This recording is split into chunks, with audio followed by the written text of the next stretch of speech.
अस्सलाम वालेकुम, कैसे हैं आप लोग। आज मेरे पास आपके लिए एक एमसीक्यू है। वो मैंने लिया है new England journal of medicine से और मार्च 2023 का। ठीक है, तो बिल्कुल रीसेंट है। अब मैं एक ही एमसीक्यू आपके लिए करूँगी, इसलिए कि पिछले जितने थे वो मैंने कर लिए हैं और अब वीक में एक ही आता है। ठीक है। दूसरे मैं जो पहले आपका शुक्रिया अदा कर दूं, मैंने जो लास्ट आपको एमसीक्यू डिस्कस किया था उसमें मुझे काफ़ी लोगों ने मुझे लिखा, तो बहुत मुझे खुशी हुई पढ़ के कि आप लोग के लिए हेल्पफुल हैं और आप लोग इंटरेस्ट ले रहे हैं उसमें। तो प्लीज़ इसी तरह मुझे कमेंट करती रहिएगा।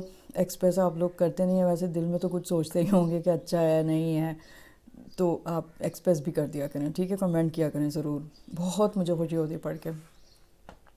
अच्छा, दूसरे ये मैं आपसे कह दूं कि आप ज़रूर जो है ना अपने केस जो भी आप वार्ड में लेते हैं उसको प्रेजेंट किया करें, क्योंकि ये बहुत ज़रूरी है कि आपको प्रेजेंट सही से करना आए। इम्तिहान में फिर ज़ाहिरी बात है कि उसको देखा जाता है। और ये तो नहीं कि डायरेक्ट आप एग्ज़ाम ही में करेंगे, तो आप जब भी राउंड होना तो आप कोशिश क्या करें कि आप खुद प्रेजेंट करें उस केस को। और जितने भी सेमिनार्स होते हैं, केस डिस्कशन होता है, कोई भी मीटिंग्स होती हैं इसमें, वो बिल्कुल मिस ना करें ना, ज़रूर आप अटेंड किया करें, वो बहुत हेल्पफुल होती हैं। ठीक है।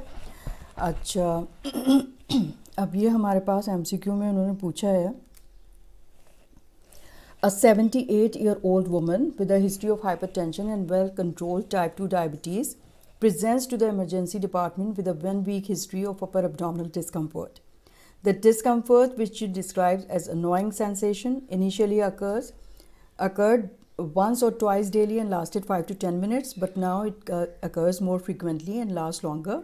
Her latest episode, which occurred while she was walking down the hallway, is accompanied by nausea, fatigue, and diaphoresis.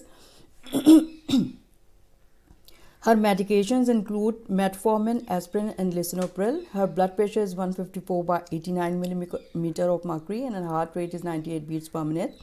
An abdominal examination is unremarkable, although she reports mild discomfort that began while she was registering for the visit.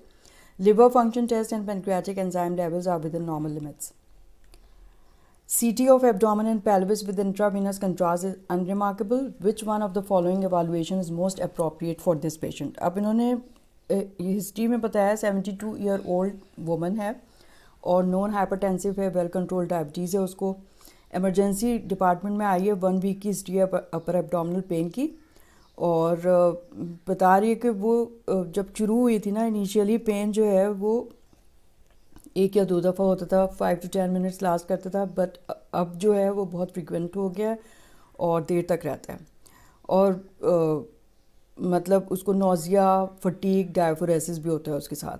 और medication में वो है diabetic है तो metformin ले रही है, aspirin ले रही है, लिसिनोप्रिल ले रही है। ठीक है। ब्लड प्रेशर उसका 154/89 है, हार्ट रेट 98 पर मिनट है। एब्डोमिनल एग्जामिनेशन का अनरिमार्केबल है, ऑल्दो वो कह रही है कि उसको डिस्कम्फर्ट है एब्डोमिन में। लिवर फंक्शन भी ठीक है उसके, पेनक्रियाटिक एंजाइम भी ठीक है, सीटी एब्डोमिन हुआ है पेल्विस के साथ इंट्रावेनस कंट्रास्ट, यानी कि वो भी अनरिमार्केबल है। अब वो पूछ रहे हैं कि इस पेशेंट में आप कौन सा टेस्ट कराएंगे। नेक्स्ट, ए है बेरियम स्वालो, बी है मैग्नेटिक रेजोनेंस कोलेंजियो पेनक्रियाटोग्राफी, सी है डी डाइमर टेस्टिंग, डी है एसोफेगो ड्यूडेनोस्कोपी और ई है इलेक्ट्रोग्राम। तो जाहिर बात है कि उसको इलेक्ट्रोकार्डियोग्राम ही कराएंगे ना, क्योंकि डायबिटिक है, हाइपरटेंसिव है, रिस्क फैक्टर्स हैं उसको इस्केमिक हार्ट डिजीज़ के, और जो है वो डायबिटीज़ की वजह से ऑटोनॉमिक न्यूरोपैथी होती है, तो क्लासिकल सिम्टम्स नहीं होते, ओल्ड एज में भी ज़्यादा कॉमन है ये। और तो आप उसका ना ईसीजी करके देख लेंगे। करेक्ट ऑप्शन यही है, E electrocardiogram. Key learning point बताया, non classic presentation of angina are most common in older patients with diabetes mellitus and women. यानी non classic symptoms ischemic heart disease के जो है ओल्डर पेशेंट्स में, diabetes mellitus में या फिर औरतों में हो सकते हैं। Women, older adults and patients with diabetes mellitus are more likely than other patients to lack typical ischemic chest pain when they experience a myocardial infarction. Healthcare providers should remain vigilant for non-classic symptoms of MI, such as diaphoresis, unexplained fatigue, nausea, vomiting, upper abdominal discomfort, and exertional symptoms. An MI should be excluded as a matter of urgency in this older woman unexplained worsening abdominal discomfort. If the presentation represents unstable angina, an electrocardiogram may show abnormalities only during episode of pain. अब ज़ाहिर है अगर angina होगा उसको तो जब pen हो रहा होगा उसी वक्त उसको एबनॉर्मल आएगा उसका ईसीजी. तो अगर एबनॉर्मल नहीं भी आता है तो फिर भी फर्दर आपने उसके लिए टेस्ट कराने हैं इस्केमिक हार्ट डिजीज़ एक्सक्लूड करने के लिए, लेकिन पहला तो आपने ईसीजी ही करना है. मैग्नेटिक रेजोनेंस जो उन्होंने पूछा हुआ है दूसरा option, magnetic resonance cholangiopancreatography MRCP provides images of the biliary system and associated abdominal organ. Although choledocholithiasis and cholelithiasis should certainly be considered in the light of patient symptoms, right upper quadrant ultrasonography should be a simpler test than MRCP. In addition, given the potential life-threatening nature of coronary artery disease, it is more important to evaluate first for non-classic presentation of the coronary disease.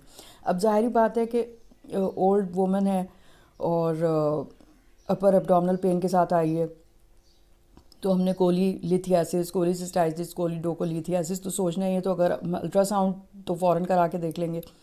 लेकिन इसका चूँकि ultrasound के बग़ैर ही इन्होंने सीटी abdomen और pelvis कराया हुआ है, तो ज़ाहिर है वो अनरिमार्केबल है, उसमें कोई ऐसी चीज़ नहीं है. लेकिन फिर भी जो है अगर आप सस्पेक्ट भी कर रहे हैं कि इसको कोलिसिस्टाइटिस या कोलिलिथियासिस की वजह से ये पेन हो रहा है, तो भी आप जो लाइफ थ्रेटनिंग है MI वगैरह, तो उसको पहले आप एक्सक्लूड कर देना चाहिए ऐसे पेशेंट में जिसको रिस्क फैक्टर्स भी हैं. ठीक है, डायबिटीज़ और हाइपरटेंशन वाले. D-dimer testing has high sensitivity for ruling out pulmonary embolism when patient has a low probability of PE, but it has no diagnostic value in managing this patient whose symptoms are not at all consistent with pulmonary embolism. ज़ाहिर है ना इसको chest pain हो रहा है, ना इसको breathlessness हो रही है, ना ये कोलैप्स हो रही है, तो पल्मोनरी एम्बोलिज्म तो जहन में ही नहीं आएगा. लेकिन फिर भी अगर उन्होंने एक ऑप्शन दे दिया तो आप ज़ाहिरी बात है उसको डिस्कार्ड कर दें. D-dimer कराने की तो कतई कोई ज़रूरत नहीं है. लेकिन D-dimer एक ऐसा टेस्ट है कि अगर वो सही आ जाए तो पल्मोनरी एम्बोलिज्म एक्सक्लूड हो सकता है. Although the patient's symptoms could result from a gastric or a duodenal ulcer, a serious cardiac condition such as MI should be ruled out before a barium swallow study or esophagogastroduodenoscopy is performed. अब ज़ाहिरी बात है अगर CT में gastric ulcer या duodenal ulcer अगर उसको हो तो उसका CT में तो नहीं आएगा ना, वो अल्ट्रासाउंड भी कराएंगे तो वो भी नॉर्मल होगा. उसके लिए हमें फिर बैरियम स्वालो या अपर GI एंडोस्कोपी करनी होती है ना, तो वो हो सकता है उसको. लेकिन उससे पहले, अब उसमें तो टाइम लगेगा ना, वो कराएंगे, उससे पहले आप जो है वो MI को एक्सक्लूड कर दें. वो सारी चीज़ें भी बाद में कराते रहें आप.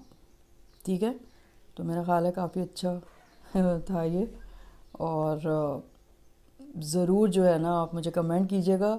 और दूसरे मुझे टाइम नहीं मिला है ट्यूबरक्लोसिस का मैंने शुरू किया हुआ है लॉन्ग केस, किसी ने मुझे कहा था, तो वो मैं इंशाल्लाह अगर हो गया तो इस हफ्ते, वरना नेक्स्ट वीक तो ज़रूर ही कर दूँगी उसको. ठीक है, तो ये थोड़ा सा रहता है अभी मेरा.